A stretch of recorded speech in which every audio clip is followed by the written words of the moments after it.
जी, welcome back. तो हम अब अगले चैप्टर को स्टार्ट कर रहे हैं। इसको ये छोटा सा चैप्टर है, लेकिन इसको हम मज़ीद आधा पढ़ेंगे और आधा जो है अगली क्लास में।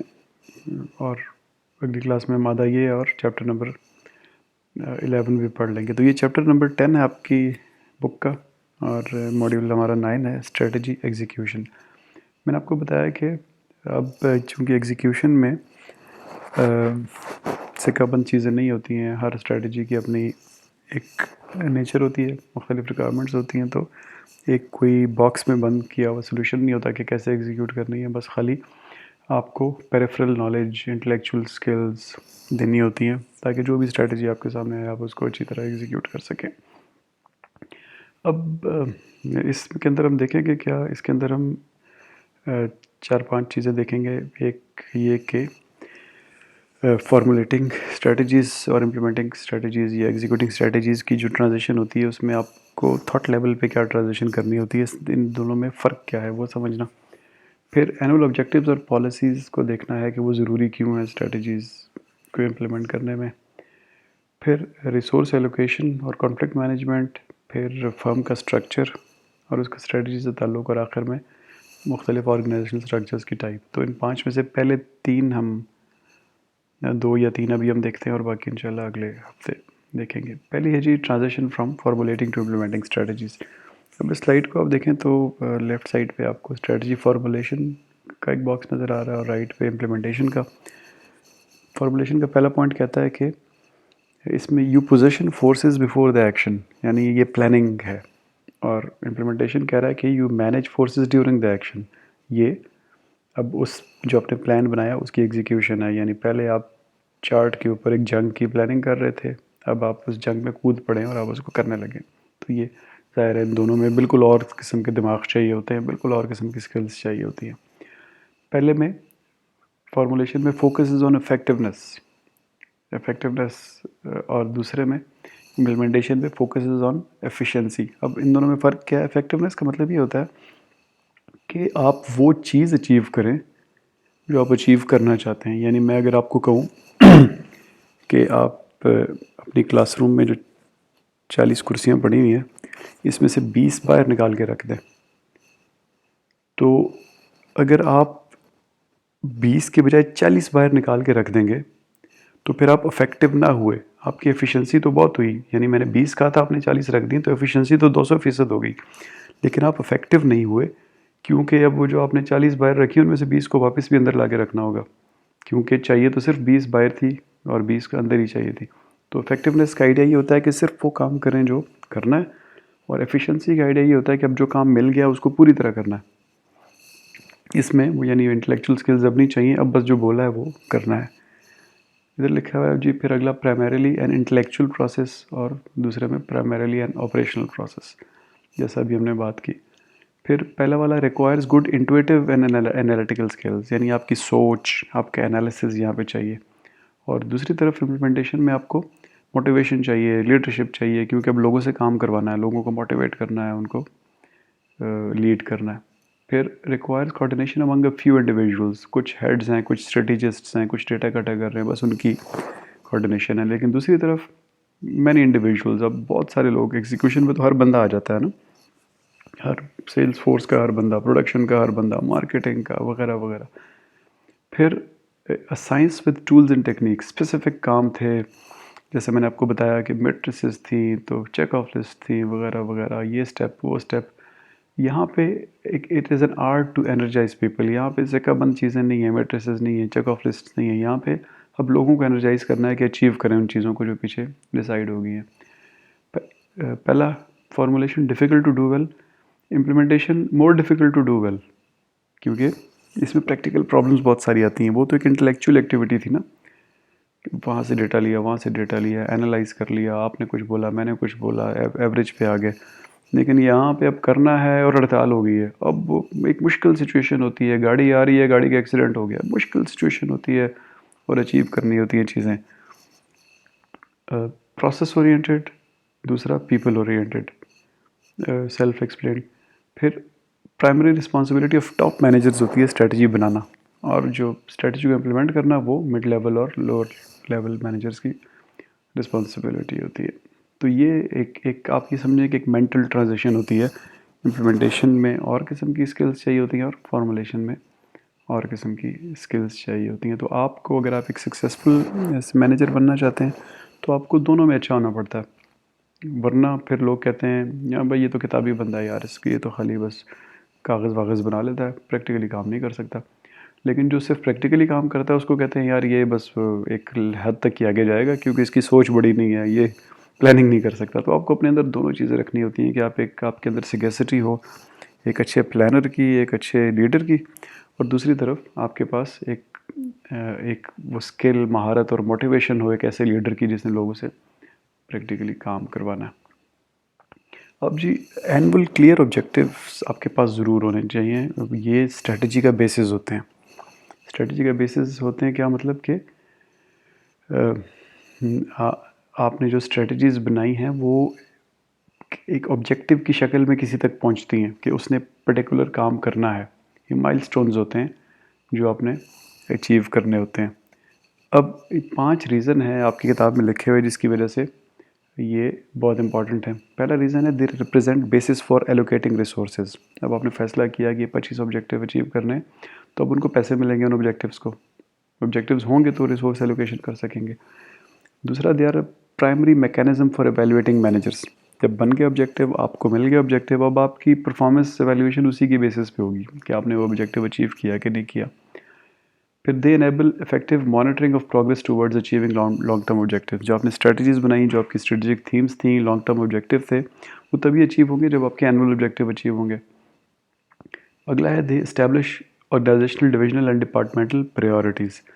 ये आपको क्लियरली बता देते हैं कि आपके लिए सबसे इंपॉर्टेंट काम क्या है। आपको ये 4 ऑब्जेक्टिव दिए गए हैं, बाकी अब जो छोटे मोटे काम है वो साथ साथ होते रहेंगे। प्रायोरिटी पे इन्हीं को रखना है। और finally they are essential for keeping a strategic plan on track. अगर आप अपने स्ट्रेटेजिक प्लान जो आपने शुरू में बनाया था ये उसके छोटे छोटे कंपोनेंट हैं, तो ये करेंगे तो आपका प्लान ट्रैक पे रहेगा। प्लान क्या चीज़ थी आपको याद होगा, हमने ये वाला आपने बैलेंस स्कोर कार्ड एक बनाया था। तो इसमें जो आपके ये सर्कल्स हैं, ओवल्स हैं, ये बेसिकली एक बड़ा प्लान है, एक हाईवे टूवर्ड सक्सेस है जिसके ये छोटे छोटे कंपोनेंट्स आपके ऑब्जेक्टिव्स होते हैं। तो मैं आपको ये तस्वीर दोबारा इसलिए दिखा रहा हूँ, आगे फिर दोबारा दिखाऊंगा ताकि आपके जहन में रिवाइज़ हो जाए, क्योंकि हमारा जो आखिरी चैप्टर है वो उसमें इसको हमने एक दफ़ा फिर दोबारा से देखना है कि बैलेंस स्कोर कार्ड कैसे बनता है और उसके कंपोनेंट क्या होते हैं। तो ये जिसमें जो ओवल्स हैं ये आपके ऑब्जेक्टिव्स हैं, एनुअल ऑब्जेक्टिव्स जो आपने अचीव करने। एनुअल में भी ना हो, 2 साल तक हो, 3 साल तक हो, लेकिन ये ऑब्जेक्टिव्स होते हैं जो आपने अचीव करने होते हैं, जो कि थीम का पार्ट होते हैं, एक लॉन्ग टर्म ऑब्जेक्टिव्स का पार्ट होते हैं। अब इन ऑब्जेक्टिव्स को क्लियर होना बड़ा ज़रूरी है, यानी हर एक को बड़ा क्लैरिटी से समझ आए कि आप क्या कह रहे हैं। तो उसके लिए आप बैलेंस स्कोर कार्ड में क्या करते हैं कि आप इनकी कमेंट्री लिखते हैं। जैसे फॉर एग्जांपल ये आपके सामने एक स्लाइड है, इसमें जो ब्लू कलर का ओवल है इसमें ऑब्जेक्टिव है improve knowledge skills and abilities. अब अगर आप सिर्फ इतना लिख देंगे तो पता नहीं किसी को क्या समझ आएगा, किसी को क्या समझ आएगा। तो आप फिर उसकी एक डिस्क्रिप्शन लिखते हैं। इंक्रीज द लेवल ऑफ, इसकी जैसे डिस्क्रिप्शन लिखी हुई है, increase the level of expertise and knowledge of our leaders and technical professionals, promote and support continual education and career development that is aligned with the organization's strategic needs, actively encourage employees' education, career development, and support the time investment necessary to participate in training.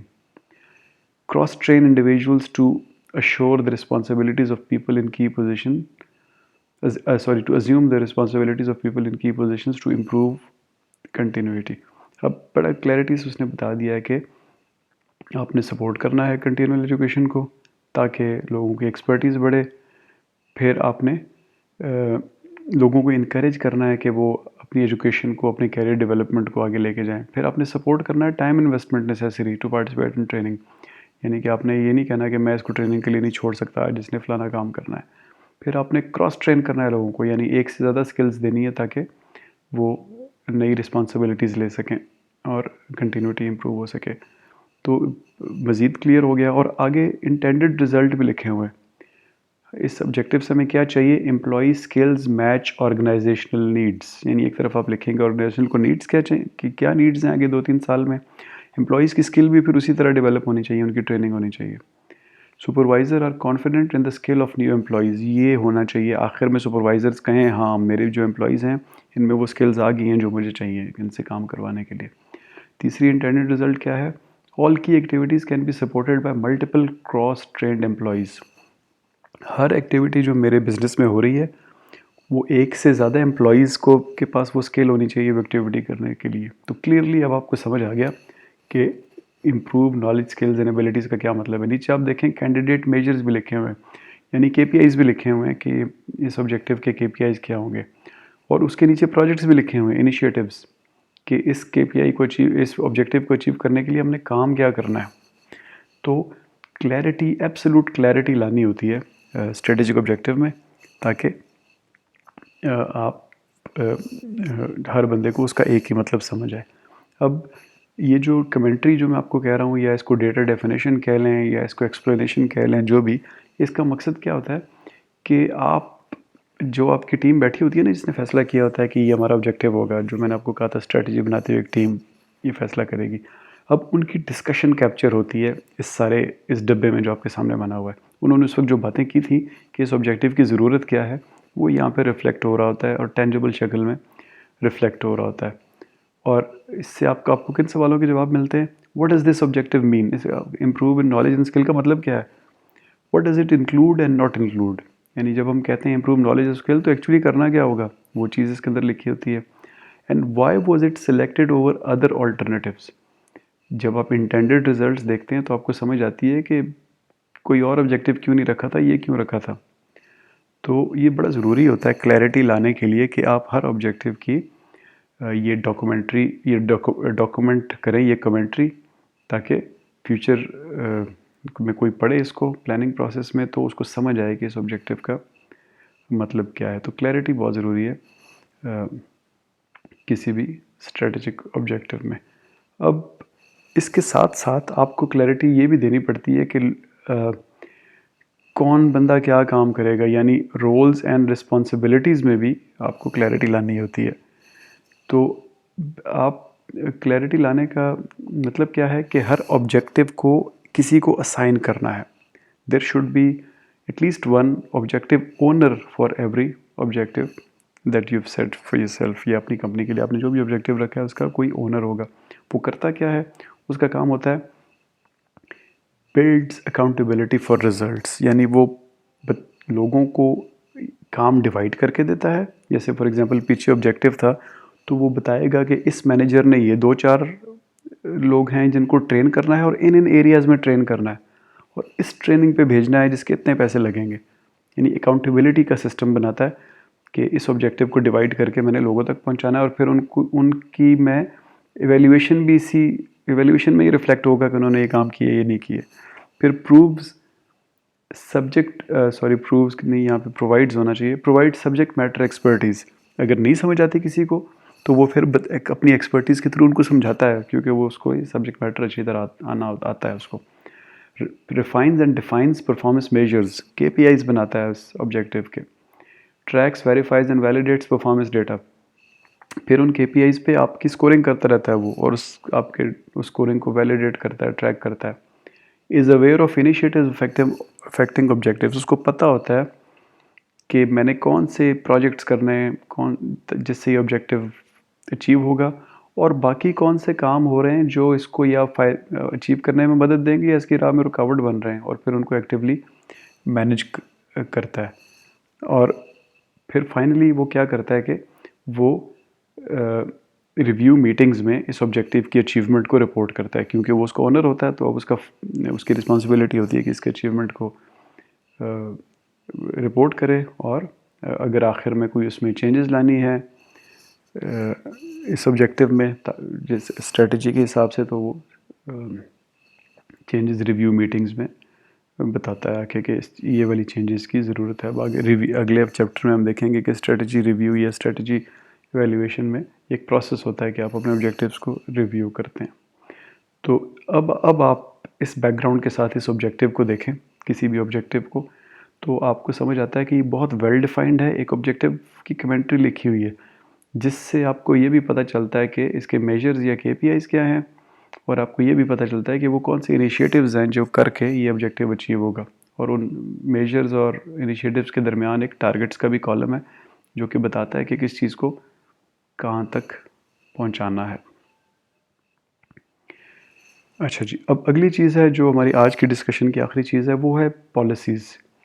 अब policies क्या होती हैं? Policies को आप ये समझ लें कि रूल्स ऑफ बिज़नेस होते हैं, जो कि आपको मदद देते हैं आपकी स्ट्रेटजी को इम्प्लीमेंट करने के लिए, या आप उनको कह लें ये बाउंड्रीज़ होती हैं, कंस्ट्रेंट्स होती हैं या लिमिट्स होती हैं, जो कि आपको आपको बताते हैं कि आप जो एक्शंस करेंगे वो किन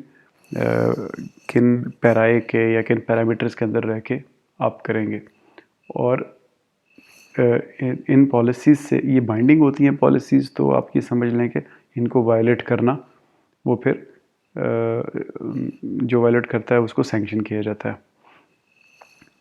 अब इन पॉलिसीज़ का फ़ायदा क्या होता है कि आपको पता लगता है, यानी आप एज ए मैनेजर आपको पता चलता है और आपके एम्प्लॉयज़ को पता चलता है कि आपसे क्या एक्सपेक्ट किया जाता है। और उससे होता क्या है कि जब आपको क्लियरली लिख के दे दिया जाए कि भाई ये आपकी बाउंड्रीज़ हैं, ये फ्रेमवर्क है, इसमें आप काम करेंगे, तो फिर स्ट्रेटजी इम्प्लीमेंट होना के चांसेस बढ़ जाते हैं, क्योंकि सब लोग एक फ्रेमवर्क के अंदर काम कर रहे होते हैं। फिर ये आप चूँकि पॉलिसी बनी होती है, तो फिर जब ट्रेनिंग होनी है फॉर एग्ज़ाम्पल, तो आपके लिए भी एक तरीका बना हुआ है ट्रेनिंग करने का, वही तरीका साथ वाले मैनेजर को भी पता है, उसके लिए भी है, वही चौथे पाँचवें मैनेजर को भी पता है। तो सब लोग एक कॉमन ग्राउंड पे होते हैं और पूरी ऑर्गेनाइजेशन जो है वो एक कोऑर्डिनेशन से काम कर रही होती है। फिर पॉलिसीज़ जो है वो आपको आपको एक सपोर्ट इस तरह से देती है कि आपने बहुत सोच विचार नहीं करनी होती कि फ़लाना काम कैसे करूँ, फ़लाना काम कैसे करूँ। पॉलिसीज़ को आगे एसओपीज़ में डिवाइड किया जाता है, तो स्टैंडर्ड ऑपरेटिंग प्रोसीजर्स होते हैं आपके पास, जिनके तहत फिर आपने अपने काम करने होते हैं और आपको ज़्यादा डिसीजन मेकिंग नहीं करनी पड़ती है। पता होता है कि किस बंदे ने क्या काम करना है। फिर जी, पॉलिसीज़ जो है इनसे फ़ायदा होता है कि आप एक डेलीगेशन का, यानी आप अपने से नीचे वालों को पावर देने का, डिसीजन मेकिंग की पावर देने का एक सिस्टम उसके अंदर मौजूद होता है। क्यों? क्योंकि हर एक का अपने क्लियरली लिखा होता है कि इसने ये काम करना है, फिर इसने ये काम करना है, इसने ये काम करना है। तो हर एक की आप ये कह लें कि रिस्पॉन्सिबिलिटीज़ फिक्स्ड होती हैं, तो डेलीगेशन हुई होती है कि हर बंदा क्या काम करेगा। जब इतना क्लैरिटी होती है तो फिर कॉन्फ्लिक्ट होने के, प्रॉब्लम्स होने के इश्यूज़, इम्कानात कम हो जाते हैं। और फाइनली पॉलिसीज़ जो हैं वो बताती हैं कि आप अपना ऑब्जेक्टिव अचीव करते हुए क्या कर सकते हैं और क्या नहीं कर सकते, यानी आपको डूज़ एंड डोंट्स भी उसके अंदर क्लियरली समझ आ जाते हैं। तो बहुत ज़रूरी है कि आपके पास क्लियर पॉलिसीज़ भी हों। तो ये था जी हमारी आज की डिस्कशन इस टॉपिक पे। हम इंशाल्लाह अगले हफ्ते यहीं से कंटिन्यू करेंगे और एलोकेशन ऑफ रिसोर्सेज से शुरू करेंगे, और थोड़ा सा ही चैप्टर रह गया, ये करके अगले चैप्टर की तरफ मूव करेंगे। तो इंशाल्लाह डिस्कशन सेशन में मिलते हैं 2 दिन बाद। Thank you ji.